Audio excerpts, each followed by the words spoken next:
everybody, it's Thursday. Welcome to Now You're Cooking. We're doing a demo tonight and we are going to make some wicked good Maine fish chowder. Pardon my accent. So I've already started some sizzling here just so you don't have to stand around watching things sizzle. And this is half a stick of butter, some bacon, and some onions. So it's a really healthy start to our soup here. The recipe calls for salt pork or bacon. Salt pork was what my mother always used to use. Either one will infuse a nice smoky kind of salty flavor. I just remember getting the piece of salt pork and being really grossed out because she always left it in kind of big hunks. But if you cut it small and you brown it, it's still going to add a lot of fat, but it will add a lot of flavor to it. So, but you can just use bacon. If you don't want to, you can leave both of those out. If you're not a bacon eater or a pork eater, just leave it out and just make the fish chowder without. It's perfectly okay. So what I have here is the oil. I have bacon grease, which I'm not going, or sorry, not oil, butter. Bacon grease, which I'm not going to pour out because we're going to eat every last bit of that. And the onions. And I want to thicken my chowder a little bit. There are two ways to do that, both involving flour. The first one, which I'm going to do right now, is called a roux. So you have fat and you have flour, and you mix it together and you let it cook for a minute or so. The other way, and what's on the recipe, is to add a slurry, which is some of your hot broth before you add any of the dairy, and flour, and you just whisk that until it's smooth, and then you can stir that in, and that will also thicken. When you're using milk or cream, it's either one of those ways is a really good way to thicken it. The reason that I'm using the flour here in this way, making a roux, is because there's so much fat in there, and I don't want it all to just float to the top. I want it to cook into the chowder. However, if I was using salt pork, I'd probably just do the slurry. And we can also add slurry as well if we decide that it's not thick enough when we get to that point. So roux is fat and butter cooked together. Slurry is liquid and flour. Fat and flour, not fat and butter. Fat and flour cooked together is roux. And then slurry is liquid. Usually a hot liquid will work best, mixed with the flour and then added and stirred in. So that's looking pretty good. You just want to give it a minute or two so that the flour is cooking just a little bit, so it's not a really floury flavor. You want the flour to absorb the flavor of the bacon and the onions. Next thing I'm going to do is add my fish. This is haddock, which is a very flaky white fish. Because it's flaky, I'm not going to worry about cutting it up because it's going to fall apart as it cooks. And I'm just going to lay this right on top of the stuff that's in here. You can use all kinds of different fish. You could use salmon if you wanted. You can use monkfish. You can use halibut. Any of those fish I would chunk up into bite-sized pieces because they're not going to fall apart the way that this does. Other white fishes would be cod or hake or cusk or pollock. And those, again, you would just do them like this because they're just going to fall apart nicely. And this is all going to get covered with water, so I'm not too worried about the way it's lying in there. A little bit of fish juice, we want to add that because that is flavor as well. So don't be shy about that. So that goes in. Next thing we're going to do is add, if you have fish stock, that is the best thing to do. If you don't, we're just going to use water here, and this is 4 cups of water. And I'm just going to pour that right over. And I'm going to turn my heat up a little bit. And my potatoes are going to just go right on top. And I'm going to cut up another potato while we're waiting for this to boil. So this is just 2 potatoes, 2 good-sized, medium-sized potatoes. You can peel them if you want to peel them. I usually don't. And I try to cut them for the chowder fairly small. If you get big chunks of potato, it's the only thing you can fit in your mouth, and it's not as dainty. I like having a bite of potato and a bite of onion and bacon and fish all in the same. in the same spoonful. So I'm making them fairly small, not tiny, but on the smaller side. And again, those are just going right on top of the fish there.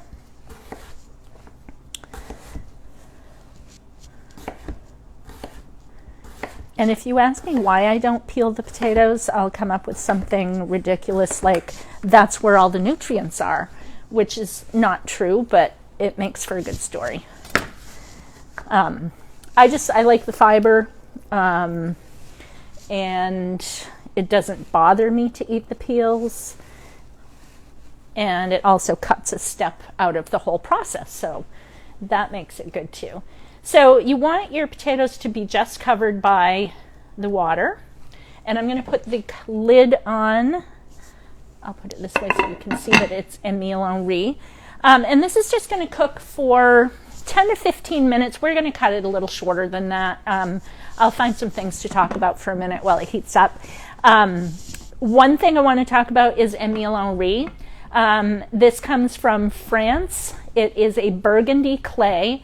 And this particular line, which is all of their Dutch ovens, their pizza pans, tagines, can all go on the stovetop. They can also go into the oven. So they're really great. They're a little different, a little more rustic looking maybe than like a Staub or a Le Creuset, but they'll do the same thing. You can bake bread in it, you can make soup, you can do a roast. Brown your meat on the top of the stove and then stick it into the oven for baking. Just fantastic cookware, and I love it. So highly recommend it. Come in and see what else we've got from Émile. Also wanted to mention that we have this really nice, since we're using fish, Fisherman hand scrub, which gets rid of the fishy smell or whatever. It doesn't have to be just used when you're fishing.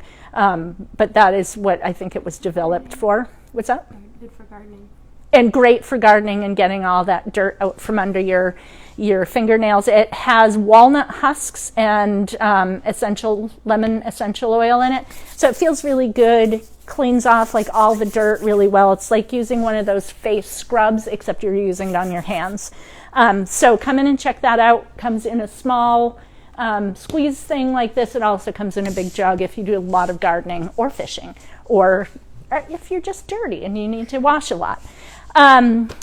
We do not sell oyster crackers or chowder crackers, but these are awesome. These are made in Portland, Mill Cove Bakery. There's 3 other flavors that they make that we carry, but I wanted to highlight these because they're really good with chowder, unless you have like a really nice homemade crusty loaf or something, but these are really yummy.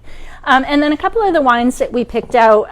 Parasol is a Provence style rosé. It's very dry, really beautiful. Highly recommend. If you're not a big rosé fan, I bet you're going to really love this. Really, really nice bottle of wine. And we have quite a bit of it, so come and try some.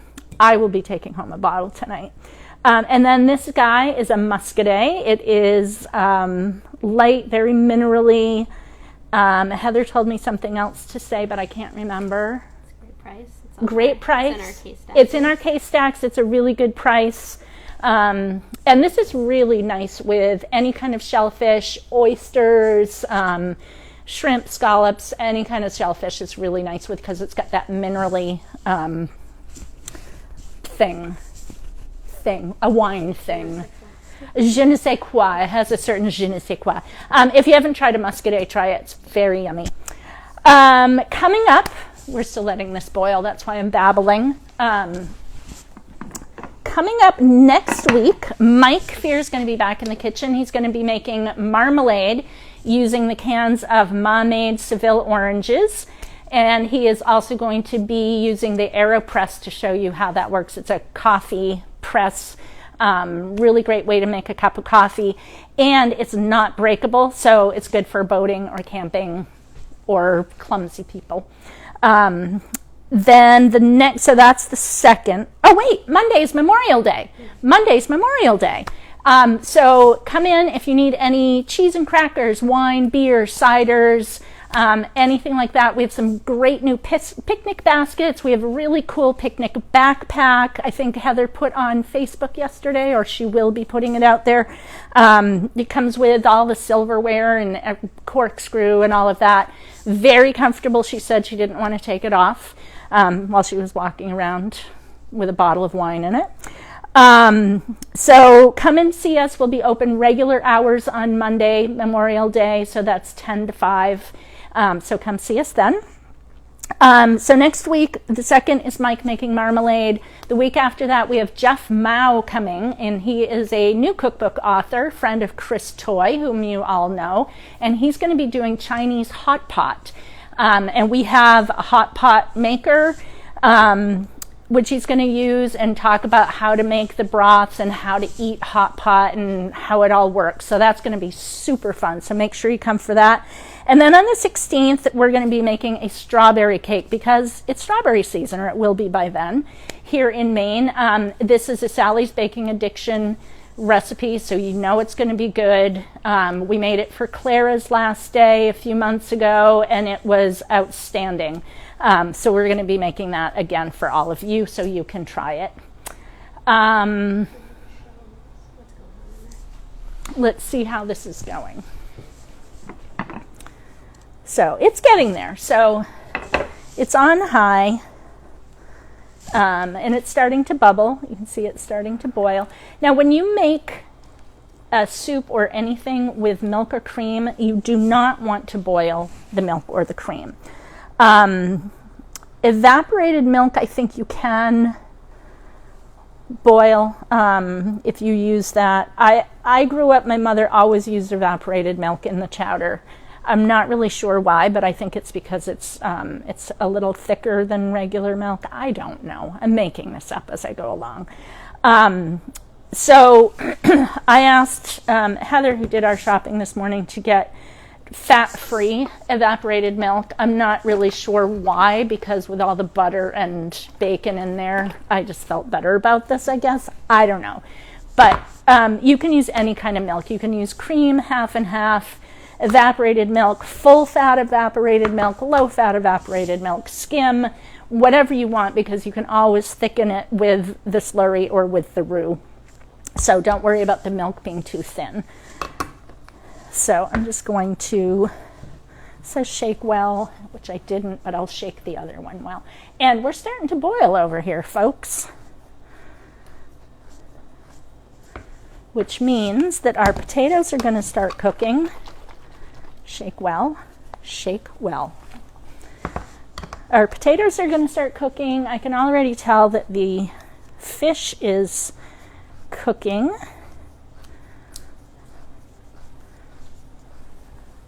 This is an OXO can opener, by the way. Not to get too salesy, but it's nice because it cuts around the edge, so you don't get the sharp edges on there. I'm going to just let this go for another minute before I add the milk. But this is looking pretty good. Yeah, see, the fish is already cooking pretty well. It's not quite fully done, but it will be. I mean, it's only been on for a couple of minutes, and it's already cooking. You do want to let it cook for a while, though, because you want all that nice fishy flavor. And I will tell you, chowder is always better the next day. Next day or 2 or 3 days later, it's always better because it's had time to let the fish really cook and really get into all the nooks and crannies of the, with the onions and the potatoes and everything. You can also add a little bit of fresh parsley. You could add a little bit of kale, really, really finely chopped, grated carrots, whatever you want to put the spin on it to make it your own. None of that is going to change the flavor drastically. I wouldn't overdo it. But sometimes just a little bit more vegetable. It'll add color and make it more appealing to the eye rather than just white. I'm going to actually add a little bit of paprika and a little bit of dried dill to it. So we've got a good boil going here. Just want to make sure nothing's sticking to the bottom. And you can see like some of the fish is still in pretty big chunks, but that's going to break up the first time you give it a good stir. It's already, see pieces coming out. What that's going to do is flavor every single bite that you take. So if you're using salmon or halibut or monkfish, you're going to have the chunks. It's still going to be delicious, but it's going to be a little bit different. With the flaky white fish, you really get a lot of flavor because it breaks up and it's in every single bite that you take. All right, we're turning down to low. And I'm just going to pour these guys in. Uh-oh, we're having a can opener fail. No, we're not. We did it. And I actually didn't shake these enough. There's a little bit on the bottom there. Whoop.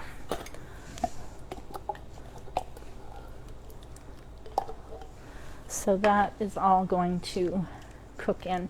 Now, if I wanted to make a slurry, I will show you how that works. I'm going to take some of the broth, hot broth, and probably it's a little easier to do before you put the milk in, but it doesn't really matter. Oh my God, this already looks good. Yummy, yummy. And I'm going to add just a little bit of flour to that.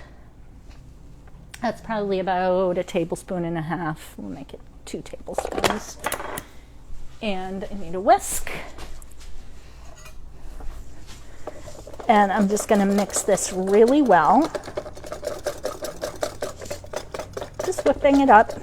I could actually add a little bit more flour to that. If your chowder is way too thick, you can always add some broth or add a little bit more milk to it to thin it out. So it's a pretty thick substance. It's hot. It smells really good. And then I'm just going to add this right in here. And it needs to cook. It's not going to thicken it instantly. It needs to cook in there. But that is going to thicken it a bit. Looking good there, babies. All right, we will put in, I need some salt. I'm going to put in 2 teaspoons, not tablespoons, 2 teaspoons of salt. You can always add more if you need to. You can't take it out. And you can use black pepper or you can use white pepper. The basic difference between the two is you can't really see the white pepper when you stir it in. You can see it a little bit there, obviously, but once it's stirred in, you're not going to see it as much. If you use black pepper, you can see it's really going to show off in there. So it really is up to you what you like the look of or don't like the look of. Add as much or as little as you want. Leave it out entirely. Then I'm going to add about, I think the recipe says 1/4 teaspoon. I'm going to put it in a teaspoon because this is a pretty big pot. This is dried dill. You can use tarragon. I think my mother used to put oregano in, but we're just going to put a little bit of dill. You can use fresh herbs too. Don't be afraid of fresh herbs. Don't be afraid. And a little bit of paprika. This is a smoked Spanish paprika from our friends at Griffin Ridge. I'm going to only use about 1/2 teaspoon here, because it's really just for color, not for a whole lot of flavor. Although this is delicious stuff. It's the smoked Spanish pimenton. And basically that's it. This is just going to cook for a while, just on a simmer. You don't want it to boil. Did I forget anything? Nope, I got it all. I got the fish, I got the potatoes, and I got the milk, and that's pretty much what makes it a chowder. A New England chowder, not to be confused with a Manhattan chowder, which is perfectly fine if that's what you like. But this is a pretty traditional Maine fish chowder or New England fish chowder. And this is going to be delicious for dinner tonight. It's going to be fantastic for lunch tomorrow and the next day. If there's any left, we'll be feeding the staff with it, of course. And that is basically it. So have some really yummy crackers with it, have some really yummy wines with it. If you want to throw some crab meat or shrimp or scallops, go for it. Pretty much the basic recipe will be the same for whatever kind of seafood you want to use. It's just a matter of how you put it in and when you put it in. Shrimp, of course, cooks very quickly. Crab meat is probably already cooked when you get it, so those can go in at the end. But there it is, a wicked good New England fish chowder. Hope you enjoyed that. We're looking forward to eating this tonight, and don't forget to join us Monday for Memorial Day if you have any picnicking needs, or Saturday or Sunday as well. And then Mike will be here next Thursday making Ma-made marmalade with canned Seville oranges that we get from England. So we're very excited about that, and we'll see you soon.